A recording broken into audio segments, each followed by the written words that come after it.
Greetings, this is Top Hat and Buttered Popcorn. My name is John Savers. I'm your host, and today we'll consider a couple of films, beginning with The Warriors, a film of 1979 directed by Walter Hill. He is incidentally the fellow who also directed The Sting. This is a pretty unique film. It is a film that looks at youth gangs in a very unique way. It's fairly stylized. The storyline is basically that the largest gang in New York City, the Gramercy Riffs, are led by one Cyrus, who is something of a visionary,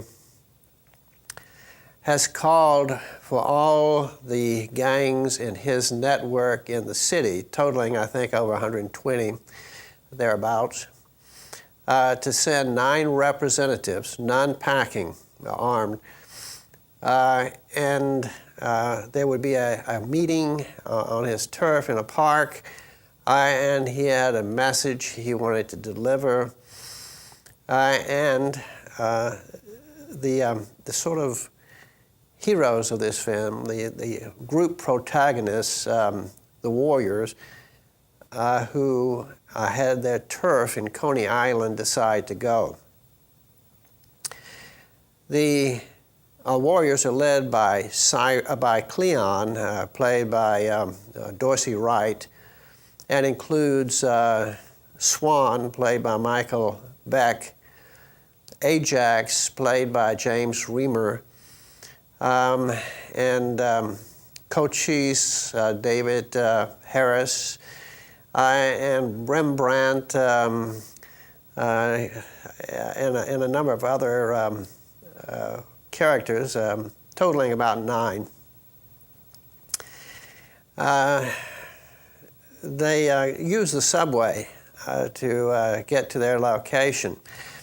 The film opens up with colorful lights against a black background, which comes into focus as being lights attached to Ferris wheels, etc., in an amusement park we take to be Coney Island.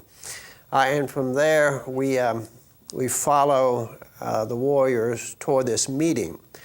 And along this trip, we are informed about the basics of the meeting, who called it Cyrus, the importance of the Riffs, the largest gang in the city, and that there would be something important. All gangs were called who were part of the network, and so forth.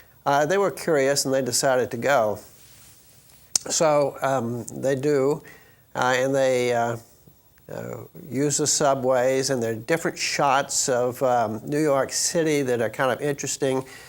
And one of the things that you note in this film is that, generally speaking, the shots are vacant spaces. That is, you catch part of the city without people.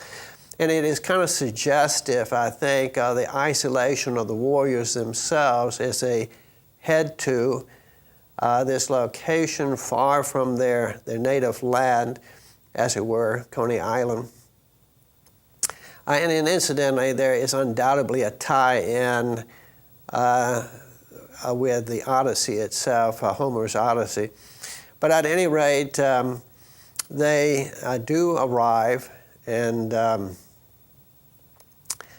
as they're riding the subways, we get a chance to see a little bit of the various members' personalities, with James Remar kind of standing out as a macho, snarling kind of personality, and others of less aggressive sorts. Cyrus Cleon is definitely the leader, and the Michael Beck player, Swan, is kind of like a right-hand counselor, a kind of a cool head, somebody that Cleon can kind of rely on. Cleon is the war chief, the warlord of the gang. So anyway, they do get to the meeting spot, and they see all these various gang members in their various colors, and it's a pretty interesting sight. The warriors themselves are relatively tame in terms of their colors, sporting a sort of a brown leather vest is the insignia on most part. They wear different hats and stuff like this. Amongst the gangs, we see some very unique and stylized colors. The Riffs are completely in charge. There's a kind of an elevated podium within this park that they're meeting, at which they're meeting. And Cyrus begins to talk to the gangs, and he is, as mentioned, a kind of a political visionary. And he kind of notes that there are various gang members who are here side by side that normally are fighting one another, fighting to the death over turf or some such. But now they're standing shoulder to shoulder and peaceful and so forth, all together, all these gangs, and he singles out a number of groups that have traditionally been fighting each other. And he kind of, as he's talking, he kind of mounts higher and higher on this podium deal. And he talks to them and he says things like, "We own the streets. The suckers, we are in control. The streets are ours. Can you dig it?" So he then enumerates how they have like 60,000 soldiers. The most the police have is at best 20,000, that they can make everybody in the city pay tribute to them. So you see that there's this combination of a revolutionary political personality kind of joined with a semi-criminal mind, as it were. But what political leaders don't tax you? So you can't really say that he's more criminal in the idea of forcing everybody to pay tribute to the gangs than, say, the current politicians are in trying to get the citizens to foot the bill for whatever dubious project they have. So at any rate, he is clearly a political leader with an agenda, vision, and so forth. And the gangs, the members all seem to be kind of in awe and enthralled and excited by the vision. And they had just about, Cyrus has reached the highest point. So he says, words like, can't we all do this, suckers, and so forth? Can we take the streets as ours? Can't we rule? And all of a sudden, one of the gang members surreptitiously, well, not so surreptitiously, because a handgun is passed along about 5 or 6 individuals to a certain guy, and he takes the gun and he shoots Cyrus for no apparent reason. We do get a sense that he maybe is a little bit goofy. This guy is played by Joel Weiss, and he kind of stands out as a kind of a goofy, deranged personality. That's what Weiss endows his character with. He's the head of the rogues. Well, Cyrus falls down from the podium dead. All the gang members are kind of like stunned and looking. Cleon has kind of separated himself from the other warriors as he got closer to the podium where Cyrus had been speaking. And Cyrus fell not too far from where Cleon was. The Riffs go and kind of look at Cyrus, and they see that he is dead or near dead or something. They're getting very angry. They're looking around, who did this? And then the head of the rogues singles out Cleon and says, "The warriors did it, the warriors did it." Well, the Riffs then start circling around Cleon, who puts up a pretty good tussle, but he is overwhelmed by the number of Riffs pounding on him, presumably killed him. About the same time, police cars start coming in en masse to sort of break up this probably illegal meeting. So all the gang members began to split. The warriors get a little bit separated, but they kind of come back together. They all know they have to go back to Coney Island. They plan to do it by the subway. So there's like one subway in the area. Rembrandt goes up a pole to kind of spot it. They're kind of holding up in a park area.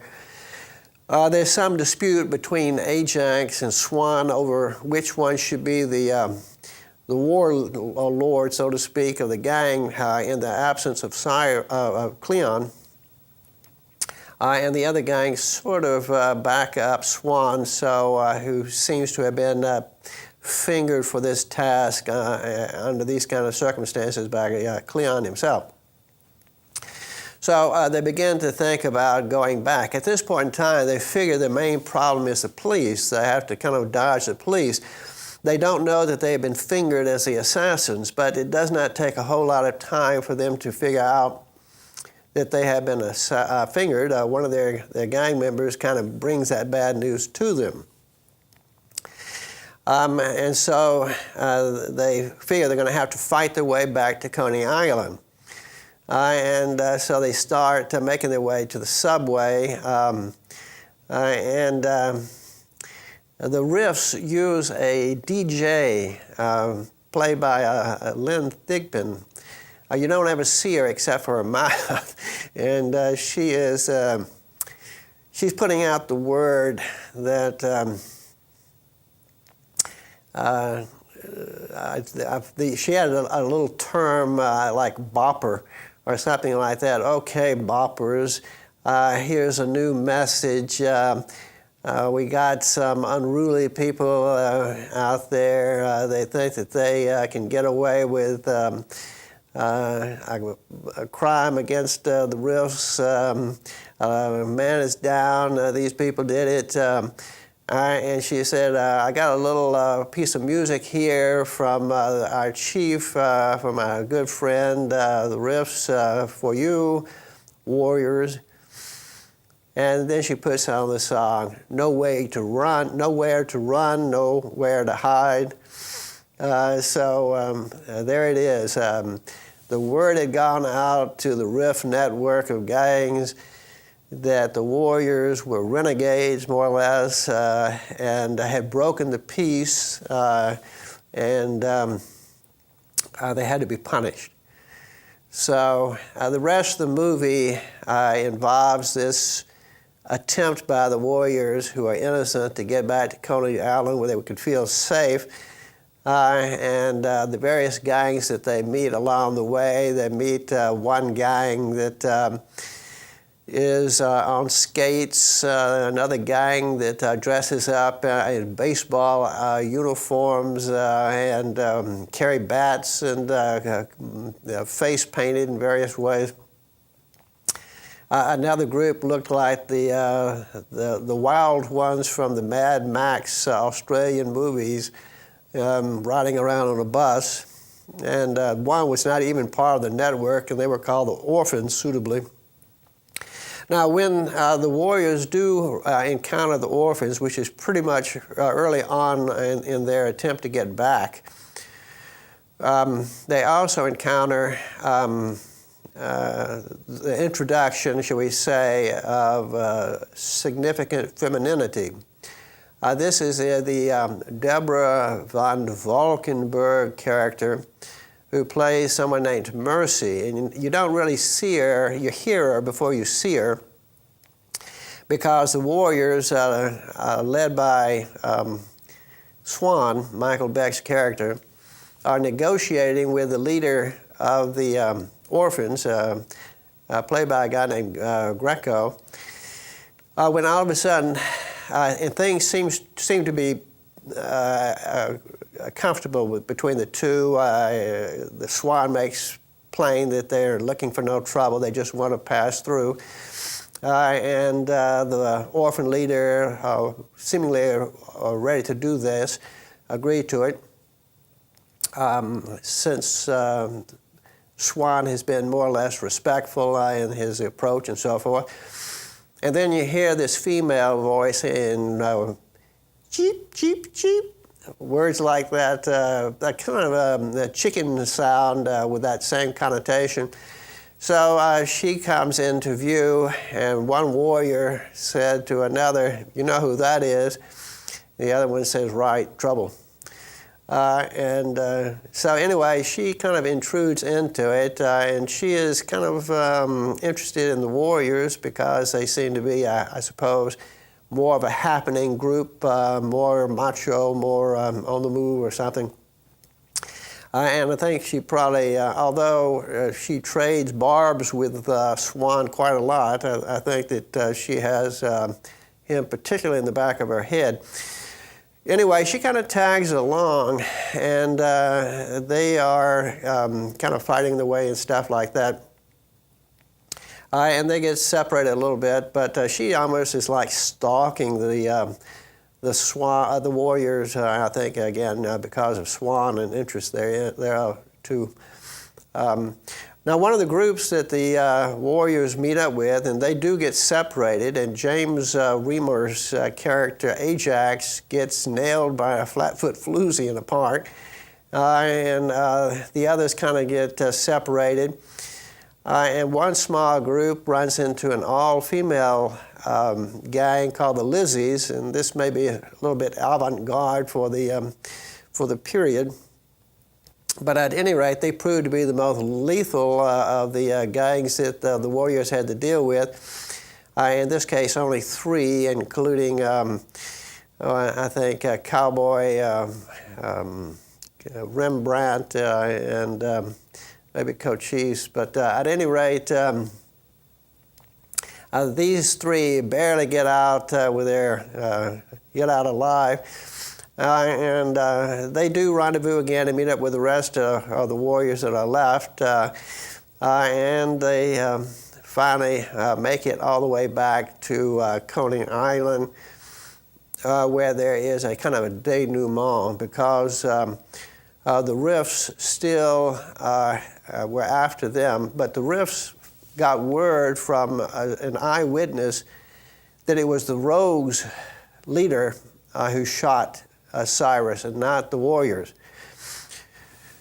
Therefore, the DJ put out a final last message clearing the warriors. But at any rate, the Riffs were led down by their new leader to Coney Island. It just so happened the Rogues, led by their leader, the Joel Weiss character, who was never identified, I don't think, too well. But at any rate, they have followed the warriors down because they want to eliminate the people they fingered, lest the finger turn on them. So they're down in Coney Island, and they have a gun, and they plan to shoot down the warriors. And there is a kind of a face-off on the beach, and this is the first time during this movie that daylight is there. And on the beach by the sea, they have the showdown. It looks like that the rogue leader is going to shoot Swan, but Swan makes a move and sends a knife into his shooting arm, and so he's yelping about that and so forth. Suddenly the Riffs show up, and the Riffs make it plain that they now have respect for the warriors, and they are going to settle matters with the rogues, so the warriors need not apply. So Swan leads off his remnant, and the Riffs fall upon the rogues. And the movie kind of ends with a notion that maybe Swan and Mercy may move elsewhere, because we do have Swan saying words to the effect, we fought so hard to get back to Coney Island, and what is it when you look at it? what is it? Maybe we should travel. And Mercy says, where's the fact that she's always wanted to travel? So it kind of ends that way with peace returned to the New York gangs and a possible new relationship blooming.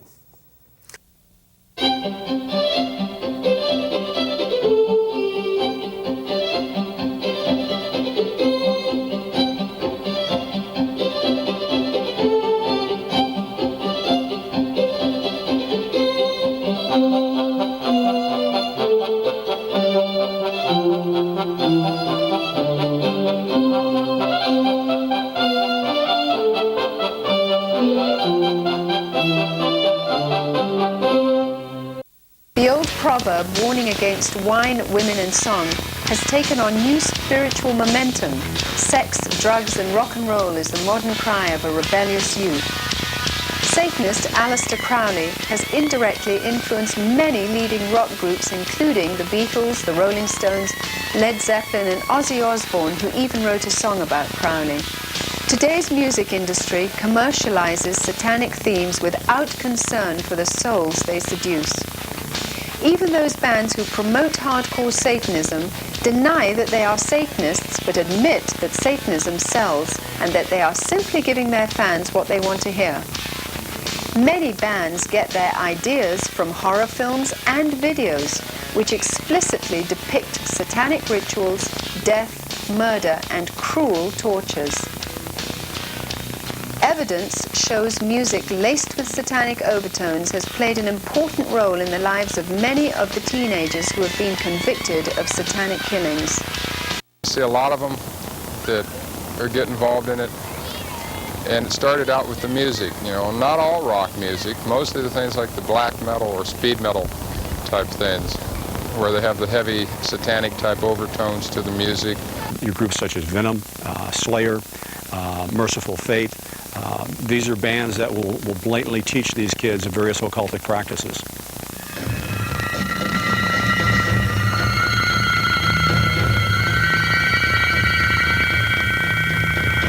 One of the more popular bands playing in London is a group called the Devoted Men, led by Mark, High Priest of the Temple of Olympus. Mark says he receives transmissions from demon gods and goddesses who give him the music and lyrics to perform on stage.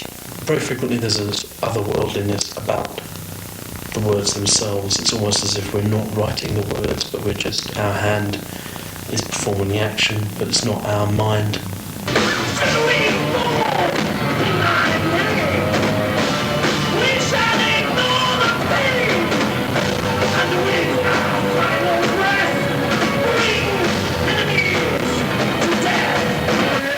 The Devoted Men take the music that we write for the Temple of Olympus and perform it in London at the night spots and venues before a live young audience, basically present our message. High priestesses Sarah and Julianne left the cult due to the inner circle's heavy dependence on black magic and perverted sex rituals.